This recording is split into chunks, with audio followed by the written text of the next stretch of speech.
Hello students, very good morning on this pleasant morning. The last lecture of our chapter was concurrent forces on equilibrium. Means we were applying a number of forces on a body even then the body was in equilibrium condition. Now in this lecture we will study the motion of connected bodies. Bodies हैं हमारे पास, वो connected हैं आपस में, दो bodies हैं, means I am talking about two different masses और वो मासेस एक दूसरे से कनेक्टेड हैं. किससे कनेक्टेड हैं एक दूसरे से? एक स्ट्रिंग की मदद से, एक रोप की मदद से वो आपस में कनेक्टेड हैं. और एक और यहाँ ट्विस्ट है, ये जो कनेक्टेड हैं ये एक पुली के थ्रू कनेक्टेड है. पुली के थ्रू कनेक्टेड है मतलब किस तरह से? फॉर एग्जाम्पल ये एक मास है, this mass is small m, okay, and this is mass बड़ा वाला m, okay. These masses are connected with each other with the help of a pulley. एक पुली की हेल्प से ये कनेक्टेड है. ये क्या है? पुली है. नाउ मेरे ख्याल से पुली के बारे में सबको आइडिया होगा कि पुली एक्चुअली है क्या. तो मैं इस डायग्राम को थोड़ा सा और ठीक कर देता हूँ. तो ये जो है ये स्ट्रिंग है, स्ट्रिंग से ये इस तरह से कनेक्टेड है मासेस. मासेस को थोड़ा सा पास ले आता हूँ ताकि थोड़ा सा क्लियर हो जाए. ठीक है, अब देखिए यहाँ पे जो बड़ा वाला मास होगा वो ज़्यादा वेट लगा रहा होगा, सो it will B below to the smaller m, this is above. तो पुली आप समझ गए. जो कुएं से हम लोग पानी खींचते हैं तो वो जो एक चक्का लगा हुआ होता है, एक व्हील लगा होता है आयरन का, दैट इज कॉल्ड पुली. ठीक है, तो ये बॉडीज जो है वो एक दूसरे से कनेक्टेड हैं पुली के थ्रू. मतलब पुली वाले केसेस जो है वो बड़े इंपॉर्टेंट होते हैं. क्वेश्चंस काफ़ी ज़्यादा इंपॉर्टेंट है ये CBSE पॉइंट ऑफ व्यू से भी, और जी और नीट में तो ये काफ़ी सारे पूछे जाते हैं. तो ध्यान रखिएगा इस चीज़ का कि आपको ये क्वेश्चंस आने चाहिए. ठीक है, अब चलिए ये आपको डायग्राम समझ में आ गया. जो बड़ा वाला मास है वो नीचे है क्योंकि it is having more weight, उसका वेट ज़्यादा है, इसका वेट कम है. चलिए अब आगे बढ़ते हैं. अब हम इसका फ्री बॉडी डायग्राम बनाएंगे कि कौन से मास पे वेट की वजह से कहाँ फोर्स लग रही है और टेंशन की वजह से कहाँ फोर्स लग रही है. तो देखिए सबसे पहला एक्शन क्या हुआ होगा, आपने ये मास लटकाया, इस मास का वेट ज़्यादा था, इसने फोर्स नीचे की तरफ लगाई, तो वो फोर्स नीचे की तरफ जो लगी वो फोर्स क्या थी? ये mg was the force which is acting downward. और उस फोर्स की वजह से ये वाला जो मास है ये नीचे की तरफ चला गया और इस पे जो नेट फोर्स लगी है that is F net is equal to mass into acceleration. क्या समझ में आ गई बात? ये वाली फोर्स उसे नीचे ले जाने की कोशिश कर रही है और वो जो नीचे जा रहा है वो किस फोर्स से जा रहा है? वो इतनी फोर्स से जा रहा है. क्या क्लियर हो गई? चलिए अब देखिए इस वाले मास की बात करते हैं. इस वाले मास का वेट तो नीचे ही एक्ट करेगा, स्मॉल m इंटू जी. इसका कैपिटल मास है, इसका स्मॉल मास है. ठीक है, अच्छा उसके बाद लेकिन इसका मास इतना ज़्यादा नहीं है कि ये इस वाले वेट को ऊपर खींच ले और ये खुद नीचे हो जाए. इसका मतलब इस पे जो नेट फोर्स लग रही है F net, वो कहाँ लग रही है? ऊपर की तरफ. और वो कितनी है? That is small m into a. क्या समझ में आ गई बात? F net और वेट की कहानी. अब टेंशन समझ लेते हैं. देखिए सबसे पहले एक्शन क्या हुआ कि वेट की वजह से इस मास ने नीचे की तरफ फोर्स लगाई. तो वेट की वजह से इस मास ने जब नीचे की तरफ फोर्स लगाई उस कंडीशन में ये तो एक्शन था जो इसने किया. अब रिएक्शन भी तो कुछ होगा. वो रिएक्शन कौन करेगा? वो रिएक्शन रोप करेगी, वो रिएक्शन स्ट्रिंग करेगी. वो किस तरह से? वो equal and opposite force opposite direction में लगाएगी and that opposite force will be tension. ये T होगा. क्या समझ में आ गई बात? ठीक है, चलिए उसके बाद एक और कंडीशन. अब ये जो टेंशन है उसकी वजह से उस टेंशन ने इस मास को इस तरफ पुल किया, ऊपर की तरफ पुल किया, तो इसने नीचे की तरफ फोर्स लगाया. क्या समझ में आ गई बात? ये कंप्लीट इसका फ्री बॉडी डायग्राम है। कुछ चीजें हम लिख लेते हैं, वो चीजें क्या है? टी जो है वो टेंशन को डिनोट करता है, mg, mg capital mg means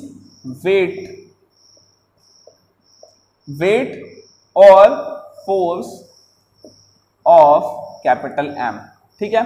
now m into a net force on MA, m into a small m net force on small m, ये कैपिटल M। चलिए, क्या समझ में आ गई बात? अब इस तरह के क्वेश्चंस में आपको दो चीजें कैलकुलेट करनी होती हैं। वो दो चीजें क्या होती हैं? एक तो होती है कि आपको इसमें टेंशन निकालनी होती है कि स्ट्रिंग में टेंशन कितनी है, ठीक है। और दूसरा आपको कैलकुलेट करना है कि ये जो वेट है उसकी वजह से ये मास जो नीचे जा रहा है तो इसमें एक्सेलरेशन कितना आ रहा है। तो ये दो चीजें हमें कैलकुलेट करनी है। पहली चीज तो हमें कैलकुलेट ये करनी है कि इसमें टेंशन कितना आएगा, और दूसरी चीज कि इसमें एक्सेलरेशन कितना आएगा, ठीक है। तो देखिए, दो चीजें हम कैलकुलेट करते हैं। तो सबसे पहले हम इसमें एक्सेलरेशन कैलकुलेट करेंगे, क्योंकि एक्सेलरेशन की कैलकुलेशन आसान होती है। So acceleration of the system, मैंने सिस्टम इसलिए बोला क्योंकि दोनों ही मासेस इसमें इन्वॉल्व हैं, दोनों ही मासेस में एक्सेलरेशन आ रहा है, किसी एक मास में एक्सेलरेशन नहीं आ रहा। अब जब दोनों ही मासेस में एक्सेलरेशन आ रहा है तो हम उसको सिस्टम बोलेंगे। तो एक्सेलरेशन ऑफ द सिस्टम, तो एक्सेलरेशन की कैलकुलेशन हम कैसे करेंगे? तो सबसे पहले हम इसकी इक्वेशन बना लेते हैं। तो इक्वेशन हमने बनाई सबसे पहले कैपिटल M के लिए। सो फॉर कैपिटल M के लिए देखिए, mg नीचे की तरफ एक्ट कर रहा है और t ऊपर की तरफ एक्ट कर रहा है, लेकिन ये चीज जा कहाँ रही है? नीचे की तरफ। इसका मतलब इस पे जो नेट फोर्स लग रही है F0, वो नीचे की तरफ लग रही है। अगर नीचे की तरफ F नेट लग रही है, इसका मतलब है नीचे वाली फोर्स ज्यादा है ऊपर वाली फोर्स से। क्या समझ में आ गई बात? तो नीचे वाली फोर्स क्या हो गई? दैट इज mg माइनस ऊपर वाली फोर्स क्या हो गई? t। क्या क्लियर होगी बात? चलिए, इसको एक और तरीके से लिख लिया आपने। एफ नेट की वैल्यू लिख ली, F net is mass into acceleration is equal to mg minus T 1, ठीक है। नाउ फॉर स्मॉल m, अब स्मॉल m की कहानी देख लेते हैं। स्मॉल m पे नेट फोर्स इस डायरेक्शन में, अपवर्ड डायरेक्शन में एक्ट कर रहा है। तो जब नेट फोर्स अपवर्ड डायरेक्शन में एक्ट कर रहा है, इसका मतलब ये है कि अपवर्ड डायरेक्शन में जो फोर्स लग रही है वो ज्यादा है किसके कंपैरिजन में? उस फोर्स के जो डाउनवर्ड डायरेक्शन में लग रही है। तो अपवर्ड डायरेक्शन में कौन सी फोर्स लग रही है? अपवर्ड डायरेक्शन में टेंशन लग रही है। So T minus mg will be net force, so it will be T minus mg, so it will be written as small ma is equal to T minus mg। Masses को small m और capital M लिखते हुए बड़ा ध्यान रखिएगा, otherwise आप गलती कर सकते हैं, ठीक है। चलिए, अब इसके बाद दोनों को आपने क्या कर दिया, क्योंकि आपको एक्सेलरेशन निकालना है, तो ऐड 1 एंड 2, दोनों को ऐड कर दिया आपने।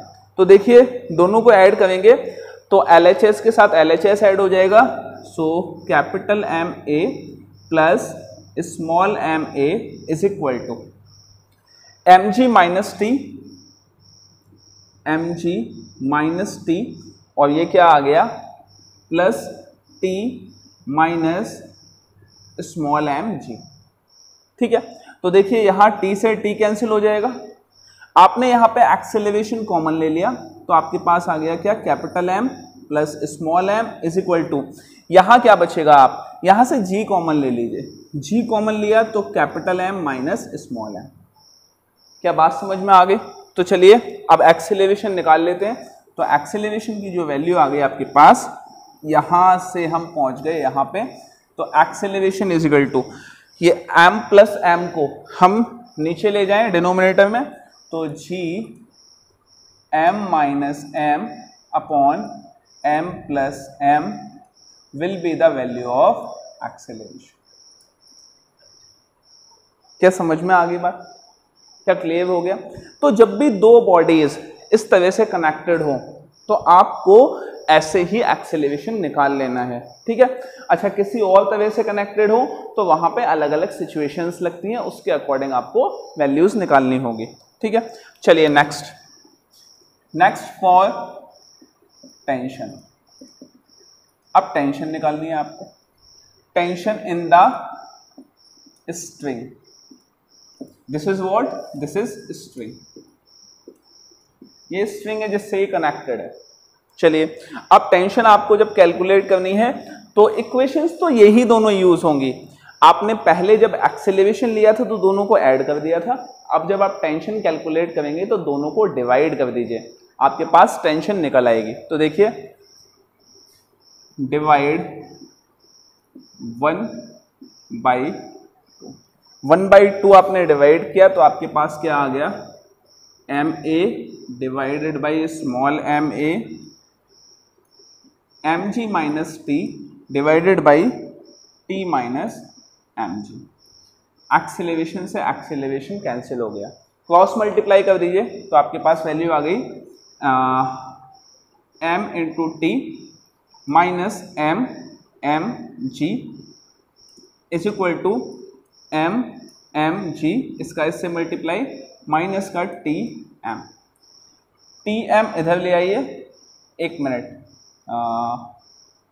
tm ये हो गया, ये स्मॉल m होगा।